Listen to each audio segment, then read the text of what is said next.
Social media ఛానల్‌లో దేంట్లో యాక్టివ్‌గా ఉంటే బాగా కస్టమర్స్ వస్తారు? చాలా మంచిది ఒక్కటి చెప్పండి అని అనుకుంటారు చాలామంది. కానీ ఒకటి గుర్తుపెట్టుకోండి. మీ నేచర్ ఆఫ్ బిజినెస్‌ని బట్టి మీ ప్రొడక్టు లేదా సర్వీస్‌కి ఎగ్జాక్ట్‌గా ఎక్కువ మంది ఎక్కడ వెతుకుతారు? వాళ్ళు ఇన్‌స్టాగ్రామ్‌లో చూస్తారా? ఫర్ ఎగ్జాంపుల్ జిమ్స్ గానివ్వండి, బ్యూటీషియన్స్ గానివ్వండి, బట్టలకు సంబంధించినవి గానివ్వండి, లేకపోతే కొన్ని రకాల ప్రొడక్ట్సు, ఉమెన్ రిలేటెడ్ ప్రొడక్ట్సు, ఇలాంటివి ఫ్యాషన్ రిలేటెడ్ ప్రొడక్ట్స్ ఇలాంటియన్నీ గూడా ఇన్‌స్టాగ్రామ్‌లో చూస్తారు. తర్వాత టార్గెట్ గ్రూప్ యంగ్‌స్టర్స్ ఒక 8 ఇయర్స్ నుంచి 18 ఇయర్స్, 20 ఇయర్స్, 25 ఇయర్స్ వాళ్ళు ఎక్కువగా ఇన్‌స్టాగ్రామ్ చూస్తారు. సో, అలాంటి వాళ్ళు మీ ప్రొడక్ట్స్‌ని కొనేవాళ్ళు ఎక్కువగా ఎక్కడ చూస్తున్నారో ఆ పర్టిక్యులర్ సోషల్ మీడియాలో మీరు యాక్టివ్‌గా ఉండాలి.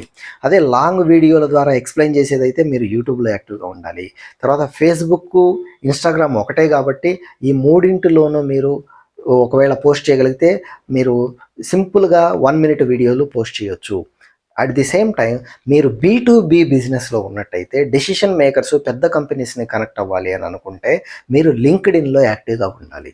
సో, మీ సోషల్ మీడియా ఛానల్ దేంట్లో ఉండాలి యాక్టివ్‌గా అంటే మీ ప్రాస్పెక్ట్స్ ఎక్కడ ఉంటారో అక్కడ యాక్టివ్‌గా ఉండాలి. Point number 1. రెండోది మీరు ఆఫ్‌లైను, ఆన్‌లైను అన్నింటిలో కూడా మీ యొక్క ప్రెజెన్స్ ఉండేలాగా మీ ప్రయత్నం మీరు చేయండి. మీ యొక్క నేచర్ ఆఫ్ బిజినెస్‌ని బట్టి అది డిసైడ్ చేసుకోండి. I wish you all the best.